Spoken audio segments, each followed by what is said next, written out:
Aleluya. Amén. Gracias.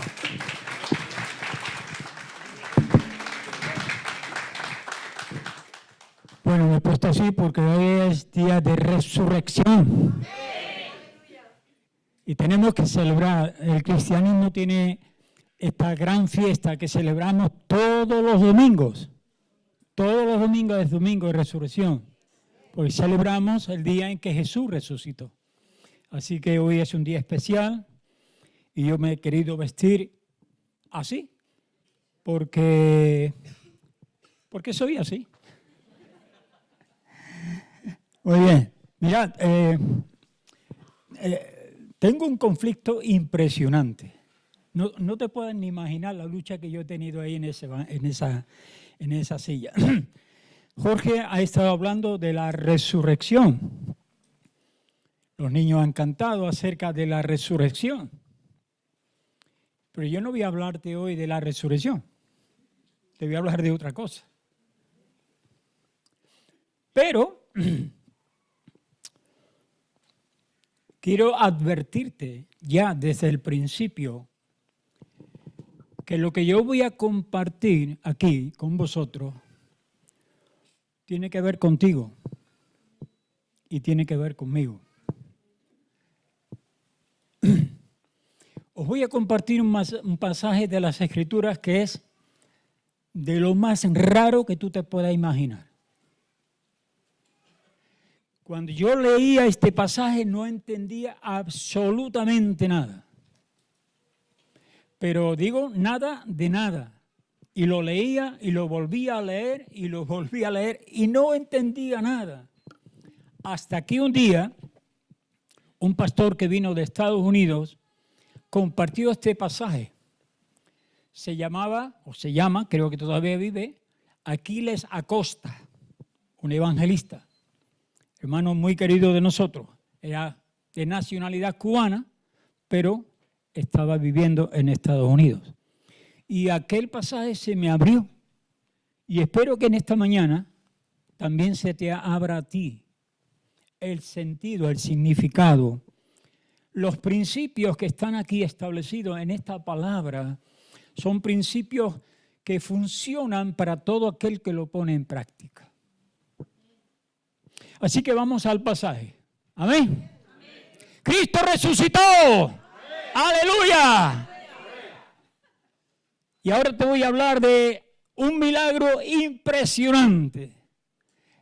El milagro de Cristo Jesús, muerto y resucitado, es el milagro más grande que ha habido en la historia de la humanidad. Lo ha dicho Jorge, Mahoma está en su tumba, Confucio está en su tumba, los grandes líderes están en sus tumbas todavía, pero el nuestro, Jesús, Él resucitó. Y no solamente resucitó, sino que está sentado a la diestra del Padre. ¿Y sabes qué hace Él? Intercede por ti y por mí. Así que tenemos un Cristo vivo y un Cristo que reina y que gobierna todos los asuntos de la vida, desde la guerra de Ucrania hasta el paro de España.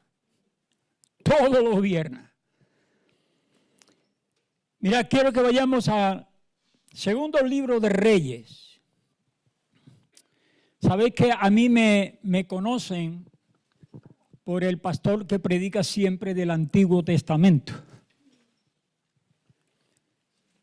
También predico del Nuevo, por supuesto.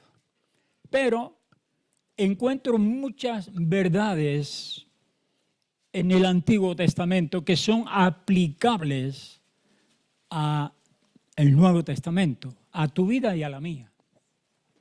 Capítulo 6 del segundo libro de Reyes, nada más que el título ya nos llama mucho la atención, ¿o no?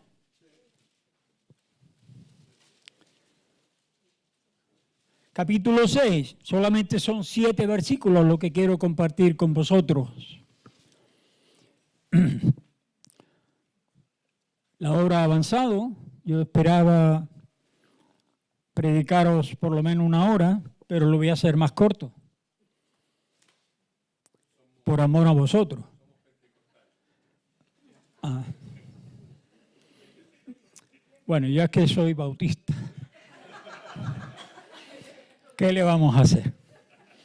Llevo 55 años de bautista y ahora no me pienso cambiar, por supuesto. Muy bien, ¿lo tenéis abierto? Bueno, vamos a leer lo que dicen las Escrituras. Y al pie de la letra dice así: los hijos de los profetas dijeron a Eliseo: he aquí el lugar en que moramos contigo nos es estrecho. Vamos ahora al Jordán y tomemos de allí cada uno una viga y hagamos allí lugar en que habitemos. Y él dijo: anda.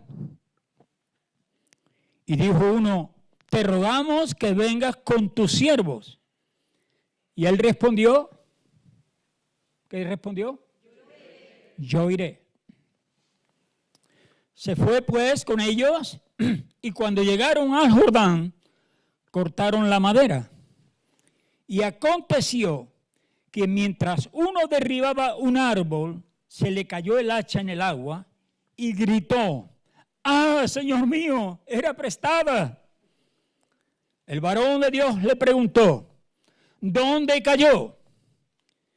Y él le mostró el lugar. Entonces cortó él un palo y lo echó allí e hizo flotar el hierro.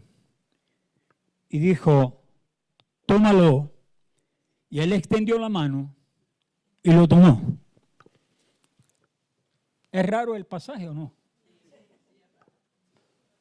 Ahora, ¿qué verdades podemos encontrar aquí en nuestra vida o para nuestra vida? Vamos a orar.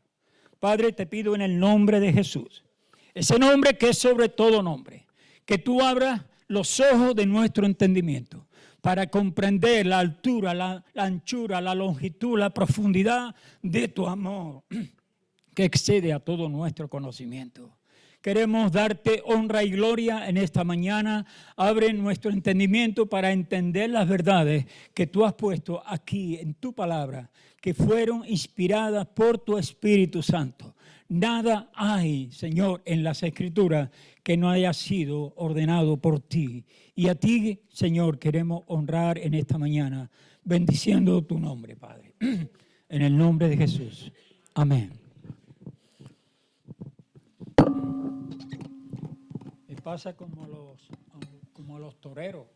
¿Ustedes saben que a los toreros se les seca mucho la boca? Por el temor. A los futbolistas no. ¿Habéis visto a los futbolistas cómo hacen en el campo?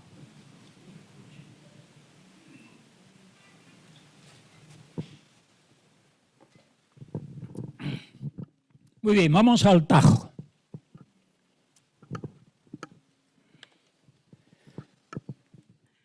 ¿Qué vemos en un principio? Hay una necesidad. La escuela de profetas había crecido mucho. Eliseo era uno de los, fue el sucesor de Elías, recordáis, ¿no? Entonces la escuela de profetas había crecido mucho y entonces dijeron: vamos a agrandar el sitio donde estamos. Y entonces le consultaron al profeta y le dijeron: mira, queremos hacer esto. Queremos hacer esto. ¿Qué es lo que querían hacer? Agrandar el espacio donde ellos estaban. Principio número 1. No hagas nada en la iglesia sin consultar a tu autoridad. ¿Qué te parece? A veces hacemos cosas con buena intención, pero no hemos consultado al profeta. Y muchas veces nos salen mal las cosas y luego tenemos que lamentar. Consejo número 1. no hagas nada sin haber consultado primero al líder, al pastor, al profeta. ¿Estáis de acuerdo conmigo? Lo dice la Biblia, no lo estoy diciendo yo. Lo que ellos hicieron fue pedirle autorización al profeta para hacer lo que ellos querían hacer. Y entonces el profeta les dijo, bueno, id vosotros, está bien, os doy autorización, os doy permiso. Pero ellos dijeron, no queremos ir solos, queremos que tú vengas con nosotros. Y entonces el profeta le dijo, yo iré con vosotros. A veces al líder se le exige que esté en todas las cosas. Hay un cumpleaños, queremos que esté ahí. Hay una vigilia, queremos que esté ahí. Bueno, y nosotros no somos dioses, ustedes lo saben.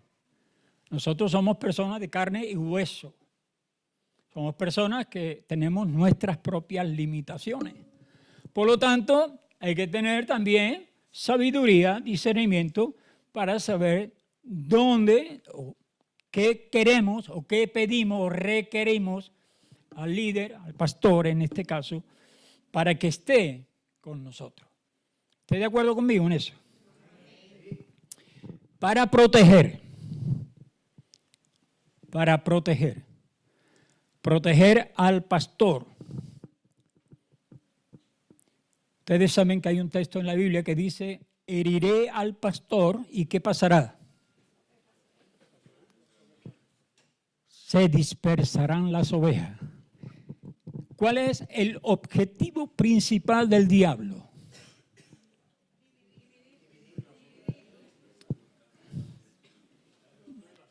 Ahí, donde más daño hace. Por eso, hermano, hay que proteger al pastor. Hay que guardar al pastor. Y una de las maneras o formas de guardar al pastor es estando al lado de él. Pero no para hacerle la vida imposible. Os voy a decir algo.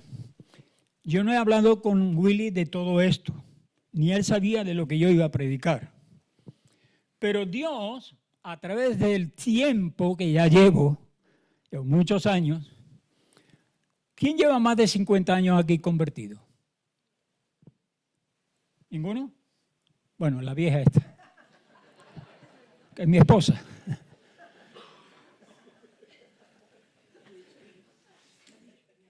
Pero es importante que vayamos aplicando principios de las Escrituras. Así que él dijo, yo voy a ir, andad, yo iré. Y se fue con ellos. ¿Recordáis cuántos milagros hizo Eliseo para ayudar a la gente que estaba con ellos? Una de las veces fueron los profetas, estos jóvenes profetas, fueron con él, hicieron un guiso. Y en el guiso echaron hierbas que eran venenosas. ¿Recordáis ese episodio? Bueno, los que leen la Biblia sé que lo saben. Los que no leen la Biblia seguramente no sabrán de nada de esto. Pero cuando ellos probaron el guiso, dijeron, esto es muerte, aquí hay muerte. ¿Qué fue lo que hizo el profeta? Tomó un puñado de harina y la echó en la olla y pudieron comer todos. Qué importante es el profeta. ¿Te das cuenta? Y luego fueron a una ciudad y dijeron, esta ciudad es preciosa, es hermosa, nos vamos a sentar aquí. Pero comprobaron que aquellas aguas eran amargas o eran saladas. ¿Qué fue lo que hizo el profeta? El profeta no se saca las cosas de la manga. profeta consulta a Dios primero. Y una vez que ha consultado al Señor, él obra y actúa según la dirección que manda el Señor.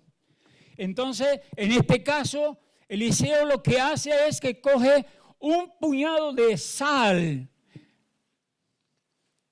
en un cuenco nuevo y se va ¿a dónde?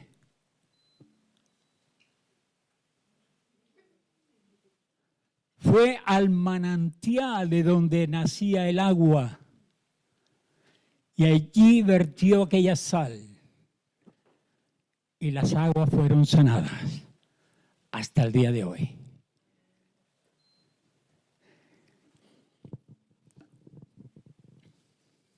Por lo tanto, aplicación. El profeta, el hombre de Dios, tiene que estar conectados con la fuente, con el trono de la gracia, para poder ministrar al pueblo. Saber qué hacer en cada momento. Y esto es vital e importante. Así que fueron allí, al Jordán, y uno de ellos empezó a cortar un árbol y mira por dónde tiene la mala suerte de que el hacha que él llevaba se le cayó al Jordán. Y entonces este hombre exclamó lo siguiente. ¿Qué fue lo que exclamó? ¡Ay, Señor mío, era prestada! ¿Has prestado tú alguna cosa? Yo recuerdo que Willy le prestó un Ford Mondeo ranchera a alguien. ¿A que sí? ¿Tú te acuerdas? ¿No? Yo sí me acuerdo. Y cuando vino a regresar el coche estaba hecho caput. ¿Sabías lo que significa caput? Eso es alemán. Roto. Y le dijo, Willy, lo siento, mira, hermano, te quiero mucho, pero aquí tienes tu coche.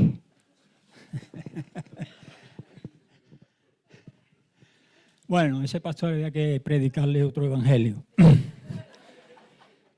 Yo tenía un generador de corriente y vino un hermano que estaba haciéndose una casa en el campo, no había luz, y entonces él me pidió el generador para poder tener corriente allí, en el campo.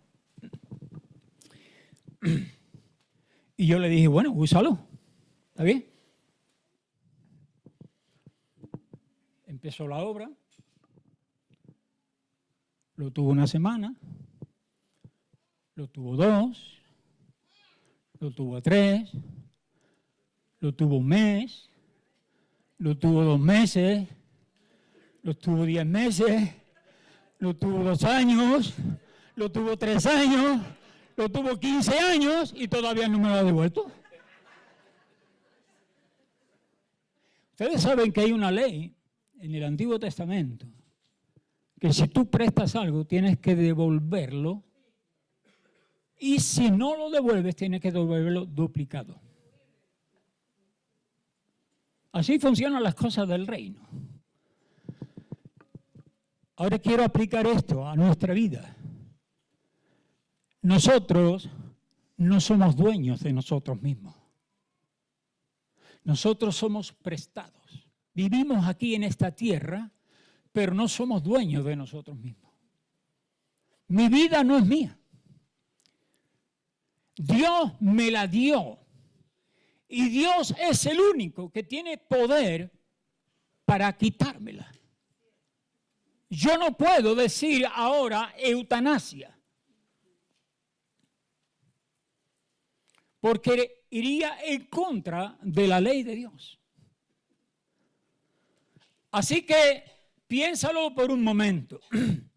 Tu vida no es tuya, es prestada. Y Dios demanda de mí y demanda de ti que protejas, guardes y cuides esa vida que Él te ha dado. Yo llevo un ministerio en la prisión de Córdoba. Llevo ya 28 años ahí, preso con ellos. Y noto que hay muchos hombres, también mujeres, pero hay muchos hombres que están allí por causa de droga.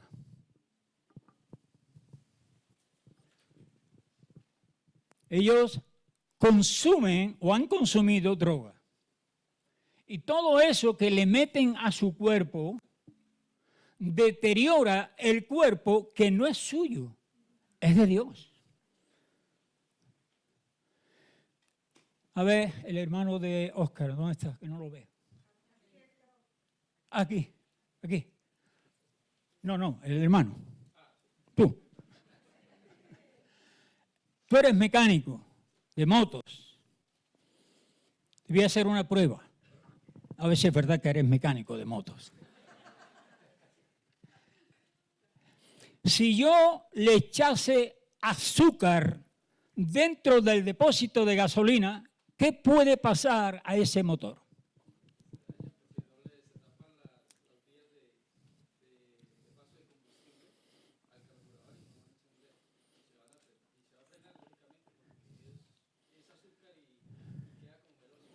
¿Habéis oído bien?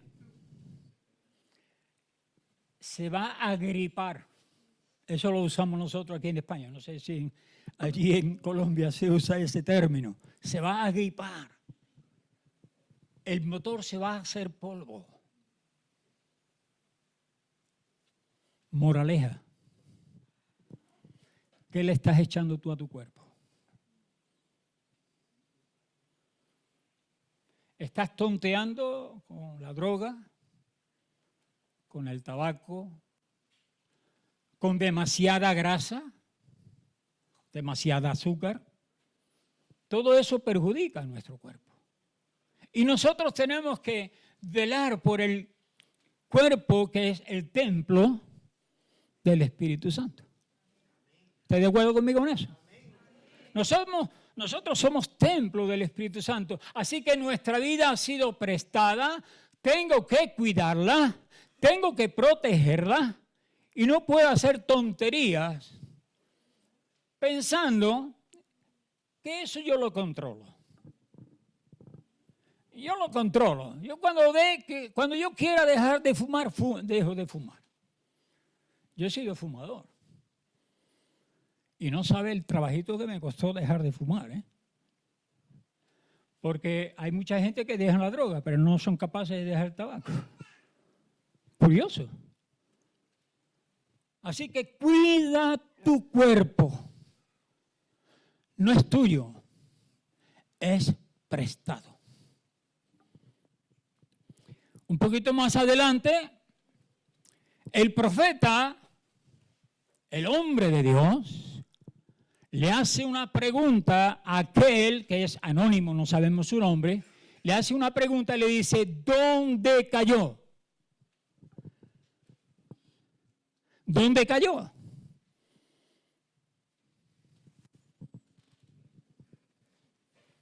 ¿Tú te acuerdas aquel día que fue un desliz en tu vida? Un adulterio, una fornicación, una droga. ¿Cuántas cosas hemos comenzado? Yo sé que ningún alcohólico se vuelve alcohólico por una copa de vino, ¿no? Pero hay que tener cuidado, porque una te puede llevar a otra, y otra a otra, y ya llega un punto en que tú ya no caminas derecho, caminas tambaleándote. ¿Dónde caíste? ¿Dónde fue ese momento donde tú comenzaste a deslizar tu vida cuesta abajo? Y llegaste a un punto donde tú creías que ya no había retorno.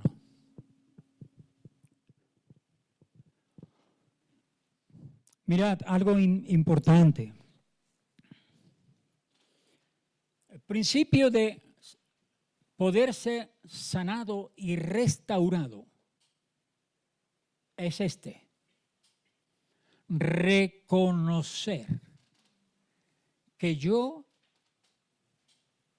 he sido o soy, no sé en qué tiempo estás, he sido un adúltero o soy un adúltero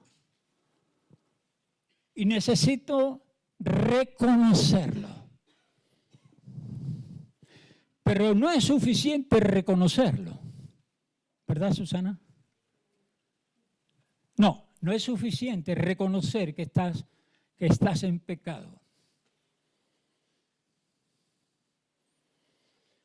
Lo importante aquí es que tú te arrepientas.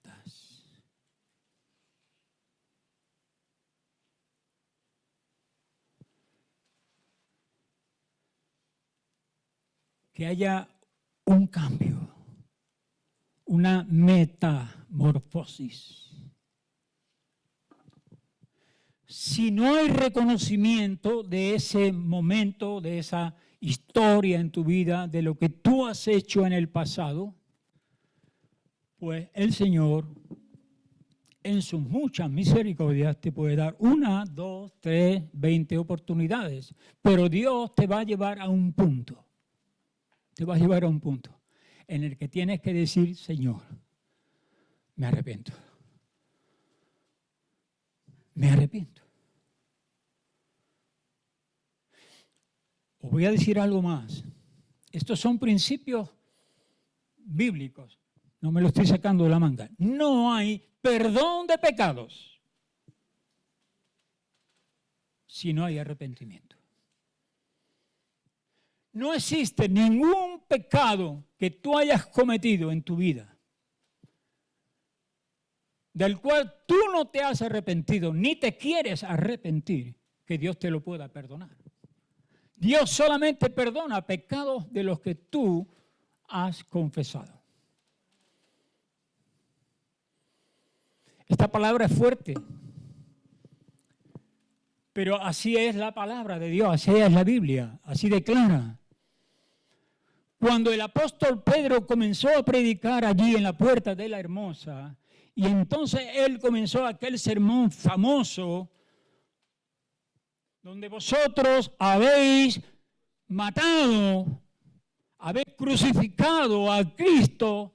Él era inocente, pero vosotros lo crucificasteis. Y lo llevó a un punto. Y entonces aquellos que estaban escuchando, que eran muchos, eran miles, dijeron: varones hermanos, ¿qué haremos? ¿Qué haremos? Lo hemos hecho. Somos muy conscientes de que fuimos nosotros quien crucificó a Cristo. ¿Qué haremos? La respuesta de Pedro, ¿cuál fue? ¿Recordáis, no? Arrepentíos y convertíos para proposición que sean perdonados vuestros pecados y venga de parte del Señor un tiempo de refrigerio. Así funciona esto. Así que le preguntó dónde cayó y el hombre entonces señaló el sitio. ¿Alguien de los presentes se ha bañado alguna vez en un río? ¿Sí? ¿O habéis bañado en ríos, no? Bueno, yo sé que los jóvenes no se bañan en ríos, se bañan en piscina. Pero los que nos hemos bañado en ríos, cuando tú pones tu pie en el fango, porque en el río, en la orilla solamente hay fango. ¿Qué es lo que hay en la orilla? Fango. Allí cayó el hacha. Se enterró en el fango. Así son nuestras vidas muchas veces. Vamos al fondo de lo peor. Salmo 40, ¿recordáis lo que dice? Si no lo recordáis, podéis buscarlo.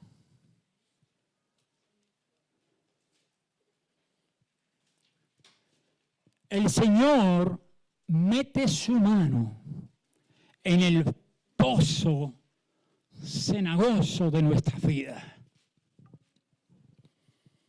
Tú has estado viviendo toda la vida, hasta el día de tu conversión, estuviste viviendo tu vida a tu manera, dándote placeres y gustos y cosas que Dios desaprueba. ¿Sí o no? Y Dios, en sus muchas misericordias, hace que Él, por gracia y por amor, meta su mano en el foso cenagoso y rescate del hoyo tu vida y te llene de gracia y misericordia. Eso es lo que hace Dios. Jorge lo ha expresado al principio. Todos nosotros hemos pecado. Y todos nosotros estábamos destituidos de la gloria de Dios.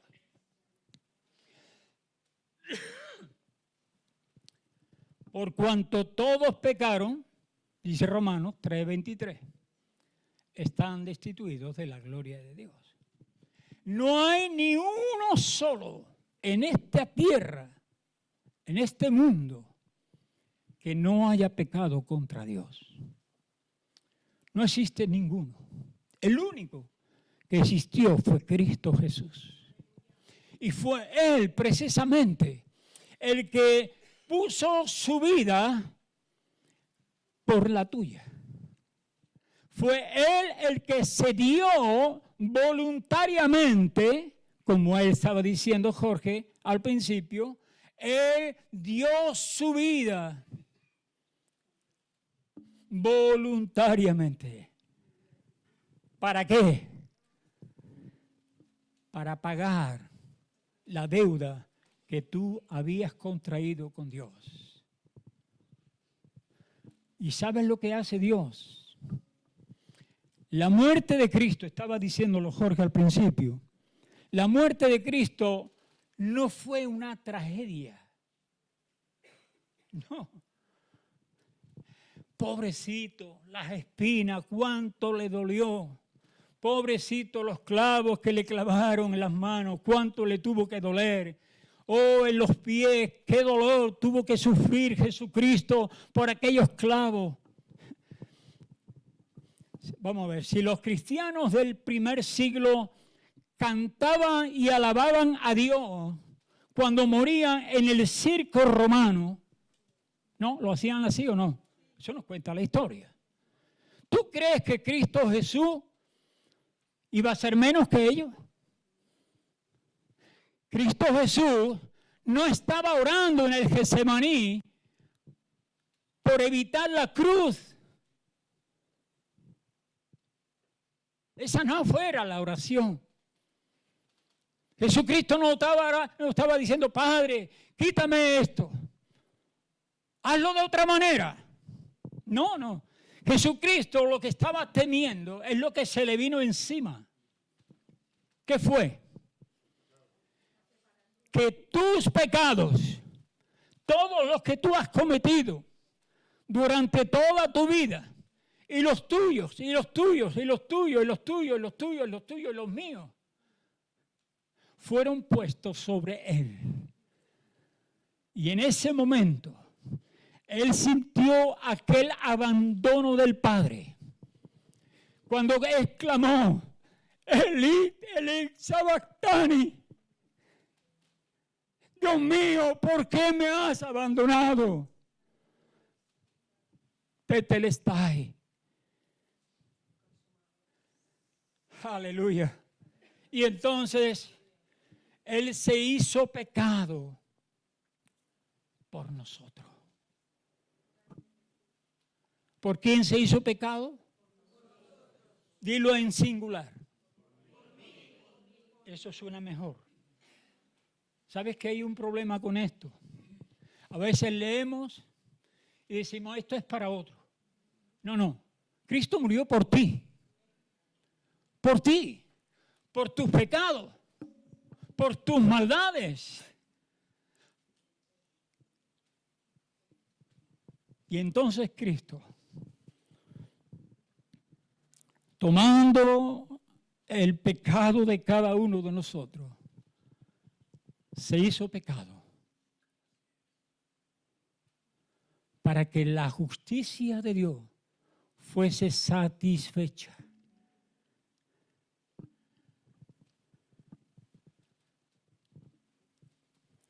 Y ocurrió el milagro más grande de la historia, que ahora nosotros, los que hemos creído en Cristo, los que nos hemos arrepentido de nuestros pecados, los que hemos dicho, sí Señor, yo soy un pecador. Lo que Cristo hace es que nos imputa, esta palabra un poco rara, es un término de abogados, de justicia. Lo que hace Cristo es que nos imputa su justicia. Nosotros le damos a Él nuestros pecados y Él nos da a nosotros su justicia. Así que ahora, los que hemos hecho esta confesión de pecados, nos hemos arrepentido de ellos, ahora se nos declara que somos hijos de Dios. ¿Qué te parece? Uy, ese amén es muy cortillo. Yo esperaba una vez más gordo.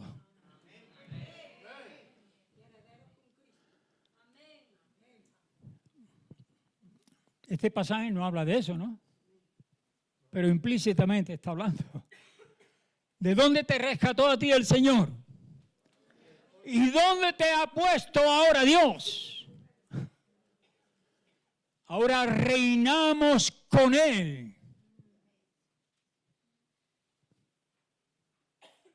Ahora ya no somos esclavos del pecado. Ahora somos justicia de Dios en Él. ¿Qué te parece? Wow, esta es la mejor noticia que tú puedas escuchar domingo de resurrección. Ya no soy esclavo del pecado.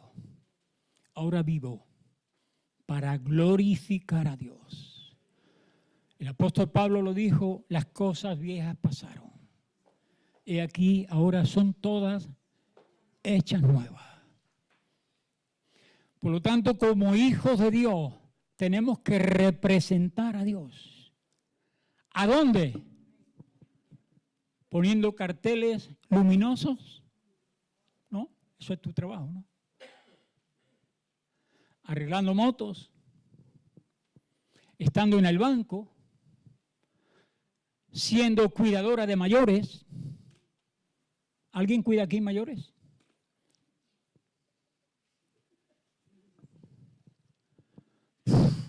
¿Qué trabajo tenéis? Eso es un trabajo impresionante. Un trabajo impresionante. Porque ellos están quizás en la recta final de su vida. Y como estaba compartiendo la hermana, ahí en el hospital, ¿no? Tenemos que orar, que el Señor nos dé sensibilidad, empatía por aquellas personas que están cruzando el umbral de la muerte, pero están muertos en sus delitos y sus pecados. Y ellos necesitan la salvación. Y si tú no les predicas, a lo mejor viene alguien, la burra de Balaam, por ejemplo, o las piedras. Eso es lo que dijo Cristo. Si vosotros no proclamáis, si no anunciáis, si no predicáis a Cristo, yo me voy a levantar de estas piedras, quien lo haga. Y para mí sería una vergüenza grande que una piedra comenzara a hablar, teniendo yo boca y teniendo también sentimientos y emociones por esta gente que sabemos, que estamos seguros que si no tienen a Cristo, se van a ir a pasar toda una eternidad. ¿Habéis escuchado la noticia? Supongo que sí, porque ha sido muy nombrada. La eutanasia de esta muchacha Noelia. ¿Lo habéis escuchado? Sois conscientes todos de esto, ¿no? Entonces, la que lo rodeaban dijeron, ¿ha pasado a qué? A mejor vida. Eso es mentira. Eso es mentira. Noelia no ha pasado a mejor vida. Si aquí estaba sufriendo dolores continuos, ahora está en el infierno. Perdona que habla así de crudo. Sufriendo una eternidad por su rebelión, por su pecado y por no recibir a Cristo como Señor y Salvador. Así que tenemos una responsabilidad. Me alegra mucho la noticia de que pronto vais a salir ahí a la calle a evangelizar. Gloria a Dios. Eso es lo que la iglesia tiene que hacer. Ese es el llamado de Dios para nosotros como creyentes. Id y predicar el evangelio a toda criatura, bautizándolos en el nombre del Padre, del Hijo y del Espíritu Santo. Y aquí yo estoy con vosotros todos los días hasta el fin del mundo. Asegúrate de que cuando tú salgas a la calle lleves una palabra de parte del Señor. La gente tiene muchos argumentos. Estaba escuchando esta mañana y ayer a un muchacho que se llama Ángel Rodríguez, evangelista. Él sale a las calles y le hace entrevistas a la gente y los confronta. Y muchos de ellos, la mayoría de los jóvenes que él le pregunta, ¿crees en Dios? La mayoría dicen no, no, no, no. No tengo evidencias de Dios. Y entonces este hombre, este hermano, los pone contra la espada a la pared. Lo mismo que este edificio no se hizo solo, necesitó alguien que lo diseñara, que lo construyera. Este mundo no se hizo solo, no se hizo así por casualidad. Este mundo fue creado por Dios. Así que, hermano, termino ya. Creo que es el principio de Arquímedes, ¿no? Donde se entiende que un hierro no flota. Es así, ¿no? Los hierros no flotan. Pero entonces, ¿por qué un barco de miles de toneladas flotan? Bueno, yo no soy científico ni nada de eso, pero yo entiendo que hay una propulsión, algo que los impulsa hacia arriba. Seguramente habrá gente aquí que saben explicarlo eso mucho mejor que yo. Pero aquí el tema es el siguiente. Si un hacha de hierro cayó en aquel lugar y ahora resulta de que el Eliseo echa un palo y aquella hacha flota, ¿qué es lo que ha sucedido? Dilo fuerte. Milagro. Es un milagro. ¿Sabéis que yo estoy viendo hoy aquí esta mañana un montón de milagros? Un montón. Porque tú estabas también como yo, ahí en el fango. Pero Dios, en sus muchas misericordias, nos tendió la mano y me sacó. Lo mismo que te sacó a ti, seguro. Y hoy podemos cantar, alabar y bendecir el nombre de Dios. Somos milagros, milagros poderosos para anunciar las virtudes de aquel que nos llamó, ¿de dónde?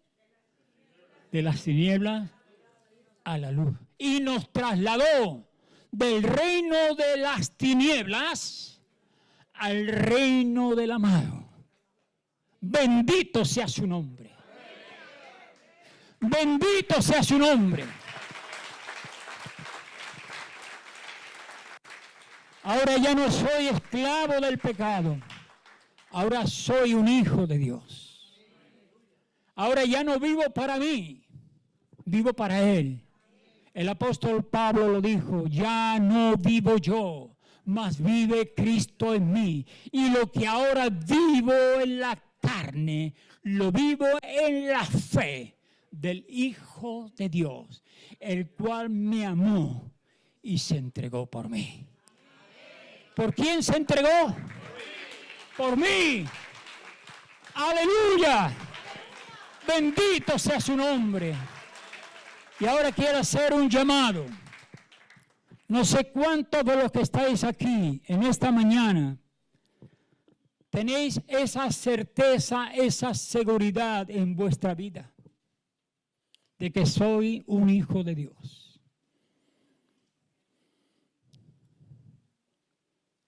Una, por lo menos hay aquí una.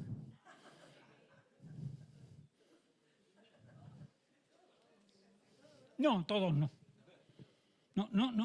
No te confundas. No todos. A veces creemos que en la iglesia las llenan todos los creyentes y no es verdad. ¿Me permite esta licencia, Willy?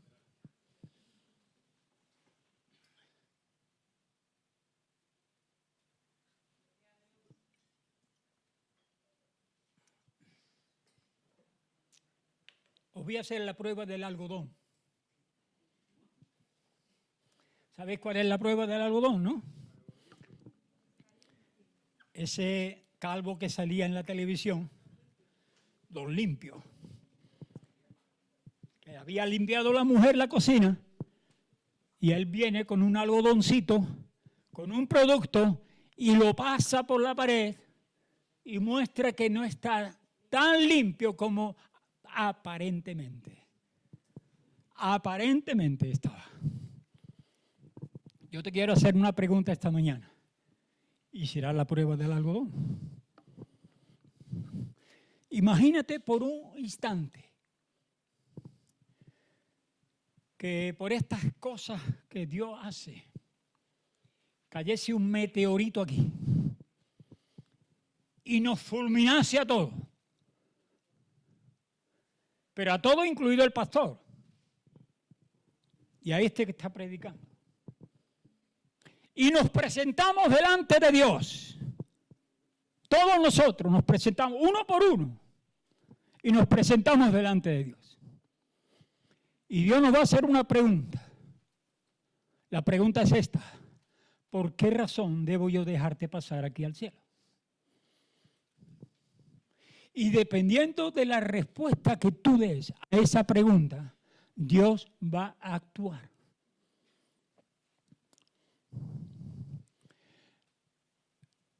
En la entrevista que hace este hermano Ángel Rodríguez, le hace una pregunta. Esta pregunta se la hace a una muchacha que dice que es creyente, que es evangélica. Lo especifica, evangélica.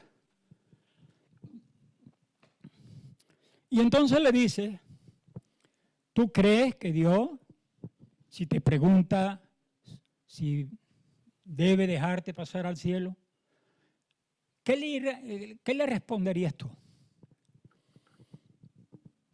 La respuesta de esta chica fue: creo que he vivido una vida buena, perfecta.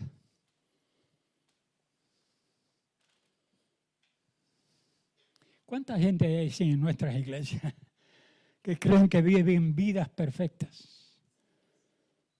No.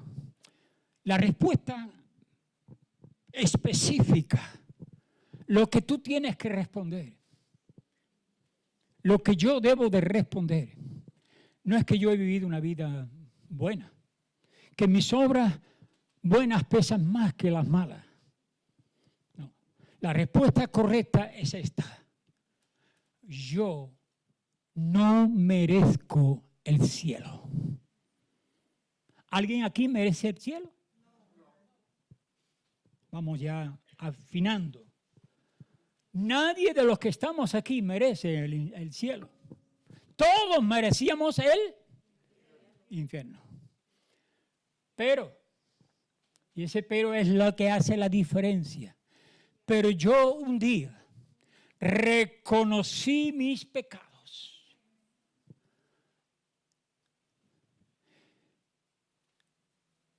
Y te pedí perdón por ellos. Y tu sangre, aquella sangre que tú vertiste en aquella cruz, limpia mis pecados y me hace nuevas criaturas. Espero que no te esté aburriendo con esto.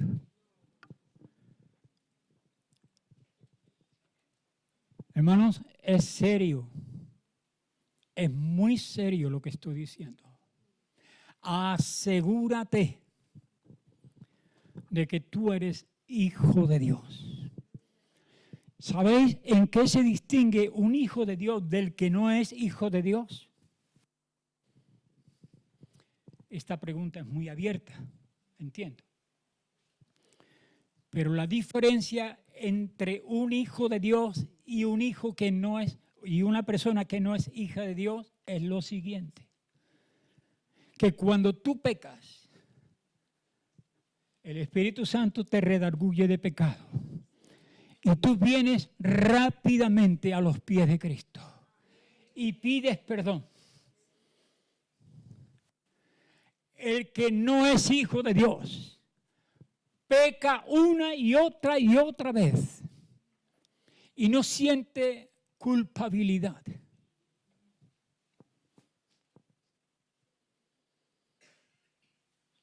Se limpia la boca como si no hubiese hecho nada malo. Esa es la diferencia. Que los que somos hijos de Dios pecamos. Todos nosotros pecamos todos los días. Ya sea de omisión o de comisión. De cualquier manera pecamos. Pero la diferencia es que el Hijo de Dios se arrepiente cuando hace algo que no es correcto. Cuando dice algo que no es correcto. Cuando piensa algo que no es correcto. Y le pide perdón a Dios. ¿Y qué es lo que promete Dios? Dios dice: abogado tenemos para con el Padre a Jesucristo el justo. El que confiesa sus pecados. Mira, otra vez, confiesa. Él es poderoso. Él puede perdonarte. De hecho, Él te perdona. Así que este pasaje que en un principio no tenía mucho que decirnos, nos ha dicho muchas cosas. Entre líneas, porque muchas veces tenemos que leer la Biblia entre líneas. No es tan específicamente, pero yo interpreto, entiendo que nosotros éramos hachas enterradas en el cieno. Y el milagro que Dios hizo en nosotros es podernos rescatar de ahí y sacarnos a flote. Y ahora Él nos ha puesto en una posición para que podamos compartir con otros estas verdades que tienen que llenar nuestra boca para proclamar las verdades de Cristo. Amén.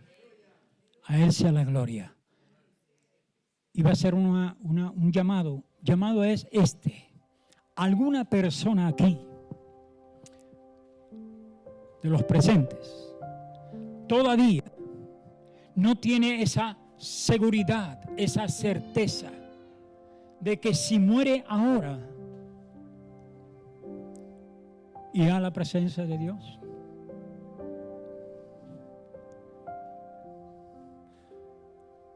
Si no tienes certeza y tienes dudas, solamente te voy a decir algo. Cree en Jesucristo. Él está con los brazos abiertos. Él no hace distinción entre pecado y pecado. Para el Señor una mentira es un pecado. Un adulterio es un pecado. Un atraco a un banco es un pecado. Seguramente todos los que estamos aquí no somos tan malos, tan perversos como era Hitler, ¿verdad? Pero nadie puede decir, yo estoy sin pecado. Así que, estando ahí en ese lugar donde estás, te invito en esta mañana, cree en el Señor Jesucristo y serás salvo. Esto fue lo que Pablo le dijo a aquel carcelero de Filipos. ¿Qué debo hacer para ser salvo? Y el apóstol Pablo le hace esta respuesta, le da esta respuesta. Cree en el Señor Jesucristo y serás salvo. Amén. Que el Señor los bendiga, os guarde y os cuide.